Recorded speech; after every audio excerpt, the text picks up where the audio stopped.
Hey there, everyone. Welcome, welcome, welcome to the Eco 3 TV. Come on in here.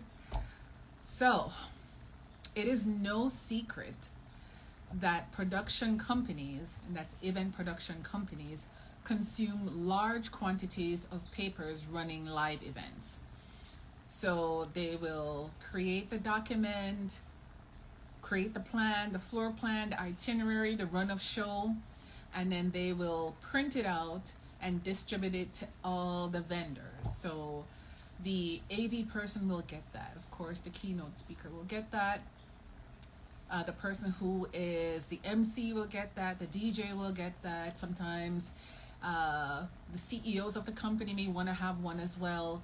Many different staff around the facility will get a copy of that. So if you decide to make a change, what happens? You go back and print it and redistribute and make sure that they toss the old paperwork, because maybe a timing has changed and it's not, and it's very involved, so they can't just like cross out 7 a.m. and put 8 a.m. It's a whole paragraph has to be removed. It's very involved. Not always, but sometimes, and so that will cause them to toss the paper. It is estimated that every year in the United States, businesses use approximately 4 million tons of paper, or close to, are you ready for this? 800 million sheets of 8.5 by 11 copy paper. That's over 68 million trees. Jesus, take the wheel. Off the 10,000 pieces of paper the average office worker uses in a year, 45% of those sheets will land in the trash, with each wasted page carrying a cost of 6 cents per page. This means the average office worker tosses $270 worth of paper in the landfill every year. What could you do with $270 in your business, especially anyone? If you can save $270 per employee per year. Let's say you have front office department, and they're printing things and they're posting schedules and they're printing reports or creating reports. What if you had a way to save that $270? You had maybe 10 employees. That's 270 times 10 per year.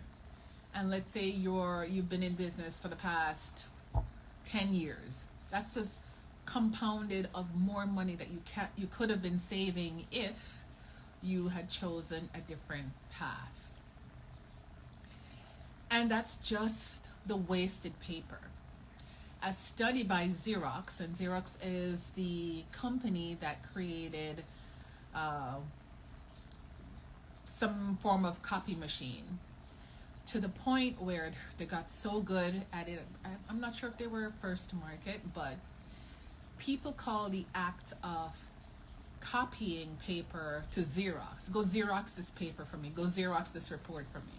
Just like how instead of us saying go search online, we say go Google it. That means their branding is working. They don't even have to advertise anymore, because we use their name as the way to talk about the product. So Xerox, so that means that sets up their credentials and their credibility. They've been in the business. That's their business, taking care of paper. So they estimate that the American businesses spend around $460 billion per year in salaries just to manage and process paper-based information. 460 billion. Just imagine the paper side of information overload that can equate to about 5 hours of work each week. The labor cost of which is the 460 billion. Like it's a lot. In 2008, that was the number they came up with. If only 20% of that time is dealing with conversions to and from paper, that's nearly $100 billion in wasted paper. Let's just let that marinate in our spirit. Wasted paper in the billions. My friends, welcome to the Eco3 TV. My name is Melody Dixon, and I'm the CEO and founder of Pro Event Planners. We create sustainable and eco-focused events.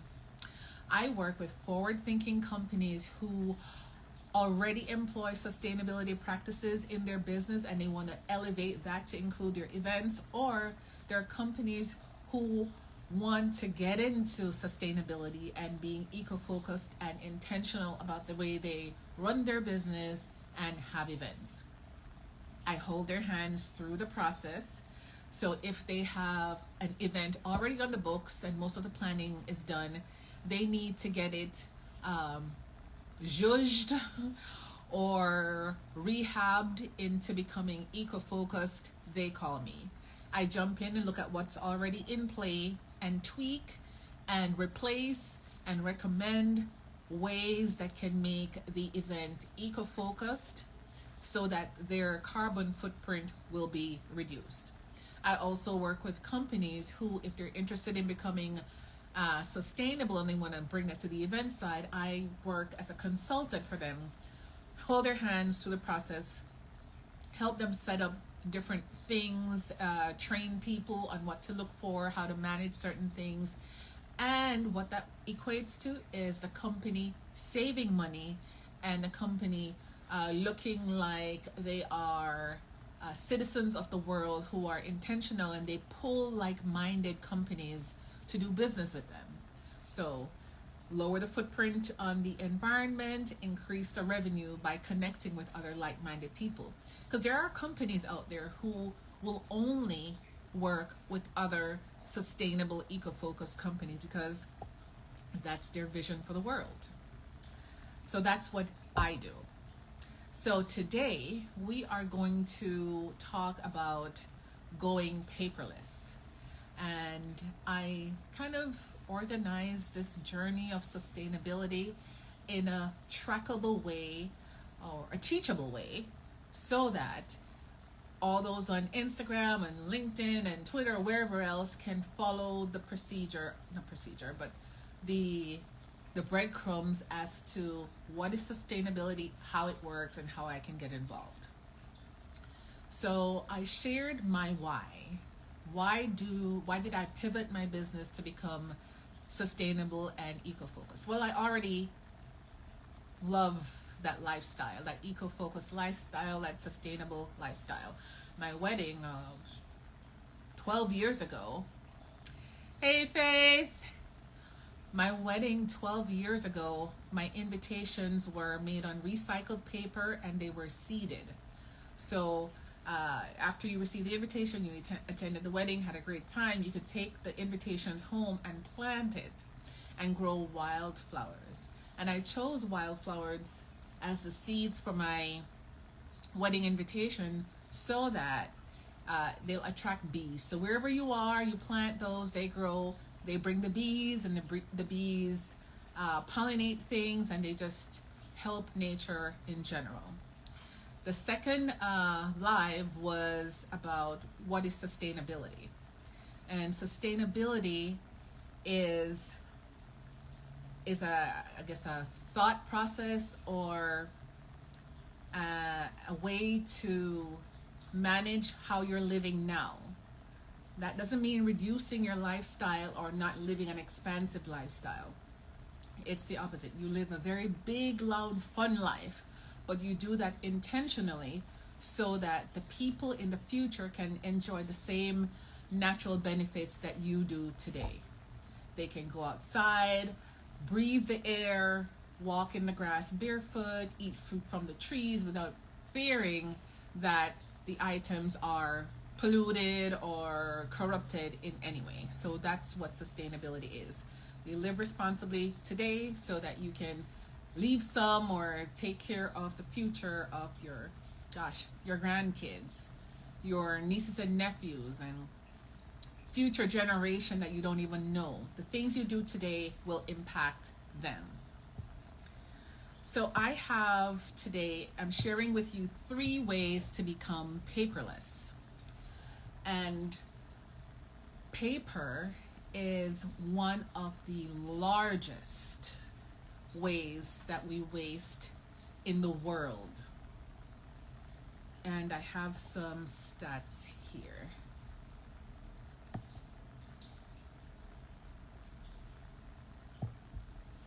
So,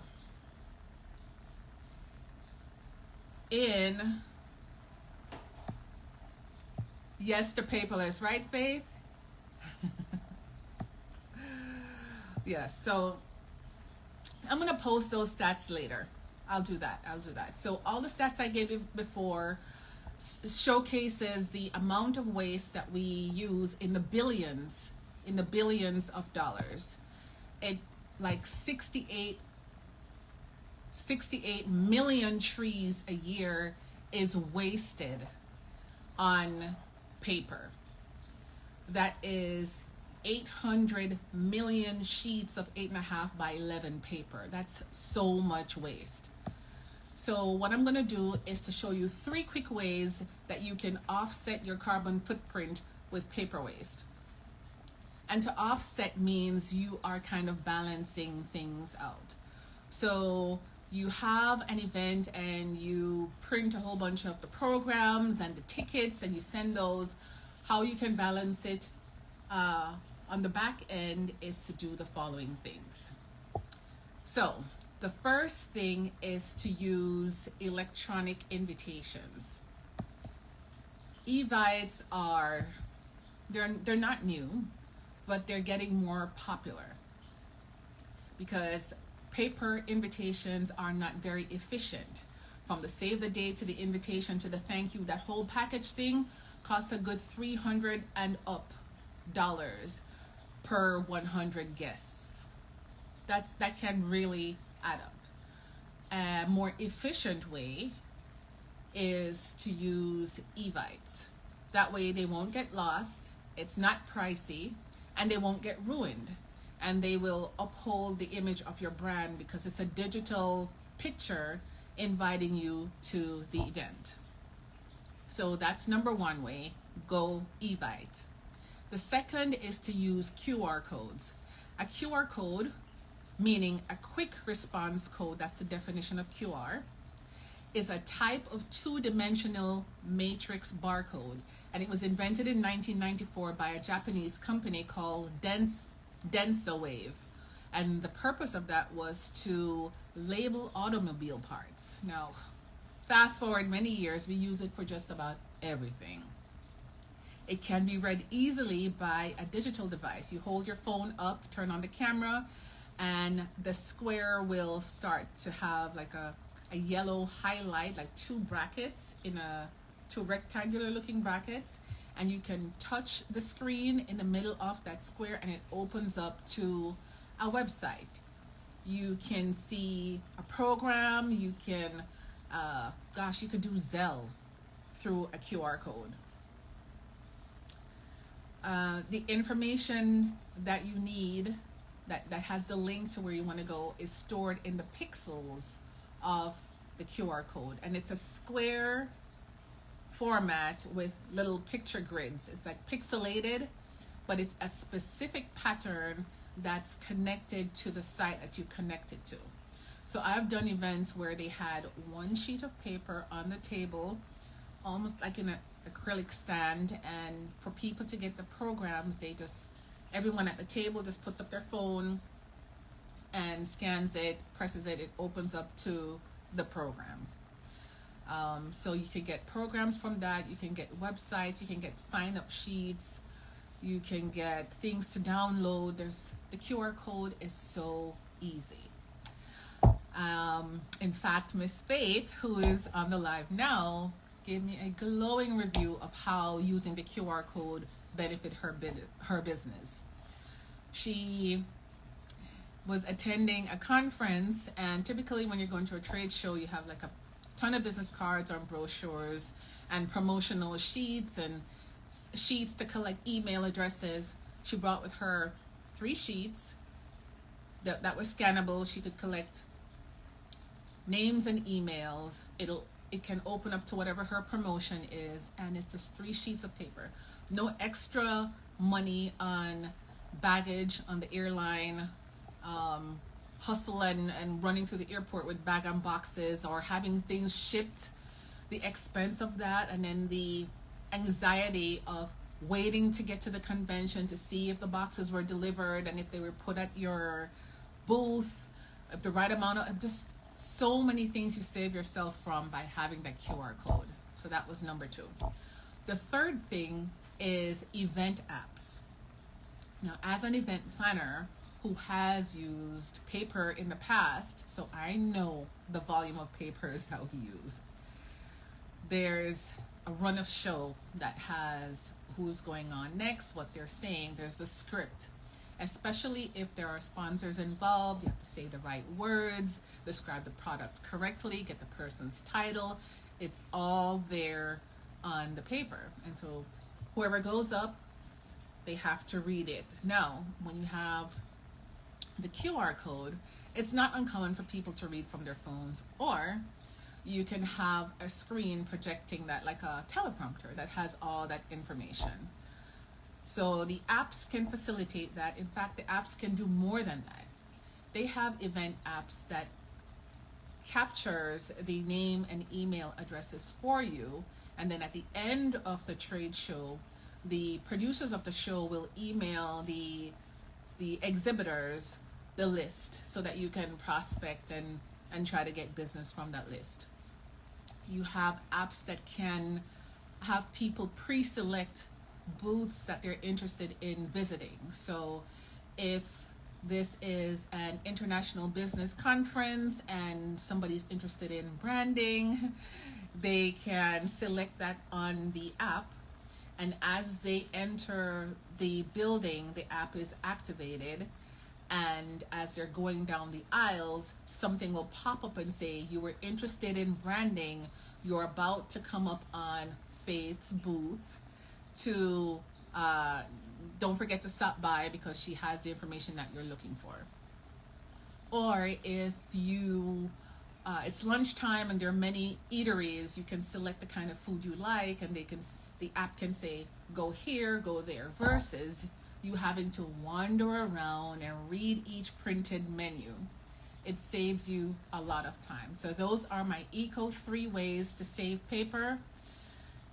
Use an Evite, use QR codes, and use event apps. Now, in order to offset your use of paper in your daily life, because not all of us are producing events, I have 3 cute, fun, engaging ways for you to reuse the paper. So I have some props with me. So that was one of the props. So I have a paper. I make notes. I make copious notes all the time. I'm in meetings, I make notes. If I'm on my phone on a Zoom, I'll write the notes. If I'm looking at the Zoom on my laptop, then I'll take the notes on my phone. So with that in mind, I have paper that I don't use anymore, but instead of tossing it, I have an interesting way. Crush it up and use a can, just peas, beans, coconut milk, whatever you use the can, whatever you got from the can. Rinse it out, and you can crush the paper, put it there, fill it with water, maybe let it sit for an hour or 2. It's going to soften up the water, and it's going to become almost like a mushed soil-like structure, because I intend to use it to sprout seeds. So soil really is just a solid structure that holds the nutrients and water so the roots can stay in place and absorb the water from that. So the paper will substitute as a structure for holding seeds while they sprout. Now, once they've sprouted, because there are no nutrients in the paper, the plant may last for a while because you're feeding it, it's getting sunlight, but it's not getting all the goodness from the soil. So once it sprouts, you can pluck the mini plant, like the seedling, from it and then plant it in soil. But this is one way. Old can or flower pot, crush up whatever paper towel, as long as it doesn't have any acid type things in there. If you use it to wipe off your kitchen counter, like something spilled, you can just rinse it out, squeeze it, use the paper towel, rinse it, crush it up, put it in a container. 8.5 by 11 papers that you've printed contracts on or proposals, you don't use them. Instead of tossing it in the trash, crush it, wet it, and plant some seeds, and they'll sprout in there. The second one is to use egg cartons. Now this is paper. This is made from recycled paper, thank the Lord. But you can use it as a way to sprout seeds as well. You can fill it with tissue paper, all crushed up, stick it in the hole of the crater of the egg crate, put the seed, moisten it, cover it, and it's going to create almost like a terrarium effect, and then the plant will sprout. Once it's sprouted, it's about 2-3 inches tall, then you can remove it from here and plant it in soil. But you'll be reusing the egg carton and paper towel or regular paper, and that's offsetting your carbon footprint. The third way is an artistic way.